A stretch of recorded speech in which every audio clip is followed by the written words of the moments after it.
Alors moi je suis Jean-Paul Armango, je suis un des habitants du quartier qui a participé à la création du moulin à café, avec d'autres, hein. On était un petit groupe au début. Cette volonté de créer un lieu comme le moulin à café est arrivée d'une association qui est très active dans le quartier, qui s'appelle Urbanisme et Démocratie, qui a contribué à faire débattre les habitants sur l'aménagement de tout le quartier qui est autour du moulin à café justement, à la fin des années 90 et au début des années 2000. Et cette association avait la volonté de créer des espaces pour que les gens se rencontrent et fassent des choses ensemble. C'est assez Et unique donc, quand même ici. Moi je ne connais pas d'équivalent de café comme ça. J'aime beaucoup la démarche de ce café associatif. J'aime le fait que ce soit très mélangé. Donc ça me plaît bien. les habitants nous ont interpellés là-dessus en disant mais voilà, dans ces lieux associatifs, ce serait bien que vous créiez un café associatif où on pourrait se retrouver sans barrière économique et qui soit un peu un endroit de rencontre de tout le monde, de toutes les classes sociales et les tranches d'âge de la population.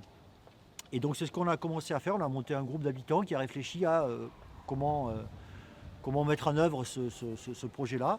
Et au fil des ans et des rencontres entre habitants avec d'autres lieux qui existent sur Paris ou en province, on a imaginé ce que pourrait être un café associatif. On a soumis ça à la mairie du 14e, qui a apporté au départ une oreille attentive à ce projet-là. Et puis après, quand on a réussi à obtenir des locaux ici, on a bagarré avec l'aménageur et avec la mairie pour effectivement pouvoir installer ce café associatif-là. Ça n'a pas été toujours très simple, mais on y est arrivé.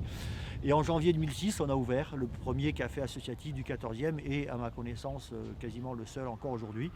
Responsable cuisine du Moulin et Café et je travaille ici depuis 2 ans. Alors, faut savoir que les gens qui se présentent ici au poste de commis de cuisine ont soit pas d'expérience, soit un tout petit peu d'expérience dans la restauration. Du coup, j'organise un petit peu le matériel pour les bénévoles qui vont arriver pour faire la pluche. Donc je commence à sortir les légumes, tout ça. Puis moi je me mets en cuisine et puis je commence à cuisiner. Donc à partir de midi on fait le premier service. Donc il y a les gens qui viennent commander au bar, puis on leur sert à manger, on les appelle. Le service termine à 14 h et après on reprend pour un deuxième service de 19 h à 21 h. Et puis après il faut qu'on ferme le restaurant, il y a les activités qui se déroulent en même temps, tout ça.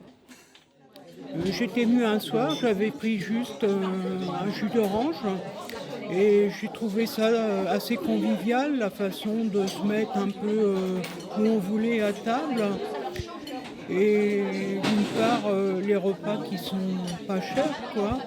Et c'est des repas très équilibrés, les gâteaux faits maison, ça c'est très bien, quoi, je trouve, quoi. Et puis la gentillesse des bénévoles aussi. Puis on peut arriver un petit peu à faire des connaissances des fois avec d'autres personnes. Donc ça c'est très favorable à l'association, quoi. Les animateurs qui travaillent ici ne font pas d'animation, ils coordonnent les animations que les gens leur proposent, des adhérents ou des associations du quartier ou des intervenants d'ailleurs, puisque maintenant le Moulin à Café, après 10 ans d'existence, commence à être très, très connu. Donc voilà, les gens vont voir la personne en responsabilité de l'animation, ils disent voilà, moi j'ai envie de présenter le violoncelle parce que je suis violoncelliste. Ah ben on va regarder une date et qu'est-ce que tu pourrais faire avec. Ben, je fais un petit concert et puis je fais jouer les enfants l'après-midi. Et ben voilà. Donc on met au programme découverte du violoncelle, par exemple. Voilà. Je m'appelle Marie-Paule Hamelin, je suis bénévole au Moulin à Café depuis 1 an et demi à peu près. Et je viens régulièrement, un jour par semaine, qui est en ce moment le jeudi matin. Et je suis essentiellement à la pluche, ça me plaît beaucoup de rencontrer toutes sortes de gens, de discuter, et il y a une super ambiance, il y a beaucoup d'humour, il y a beaucoup de jeux, il y a beaucoup de plaisanteries, et c'est un moment très agréable. Et je trouve que cette association a un projet social très intéressant, donc voilà, c'est ma façon à moi de militer un petit peu, la présence, enfin, quand on apporte sa propre présence, je trouve ça formidable. Et voilà, donc je me plais ici. Alors Moulin à Café, les programmes, c'est difficile d'en parler tellement c'est énorme. En fait, sur une année, on a entre 450 et 550 animations différentes au Moulin à Café. Donc en moyenne plus d'une par jour, sachant qu'on est fermé les dimanches et les lundis. Pendant 2 semaines à 2 semaines et demie l'été et une semaine à Noël. Donc vous imaginez que voilà, il y a un minimum de 2 activités ou animations différentes par jour. C'est très éclectique. Il y a de la salsa, de la rumba, donc il y a de l'initiation aux danses, il y a des concerts, il y a de la découverte d'instruments, il y a des débats, il y a du cinéma, il y a des activités multiples pour les enfants. Bonsoir, Karine Petit, je suis la maire du 14e arrondissement. Aujourd'hui, je suis venue parce que c'était les 10 ans du café, du Moulin à Café, du café associatif qui était le premier café associatif du 14e. Géré par les habitants, en fait, pour les habitants. Et voilà, 10 ans plus tard, il est encore là. Bonjour, je suis Eddy, je suis le gestionnaire du Moulin à Café. Ce soir, on fête les 10 ans. 10 ans de solidarité, de lien social, de création, d'amour, de partage et de bonne nourriture. Et aussi du coup 10 ans de culture, de musique, de conférences, de projections, d'une floritude de choses qui font qu'on fait vivre le quartier Pernetti depuis maintenant 10 ans. Pile poil 10 ans et une semaine précisément.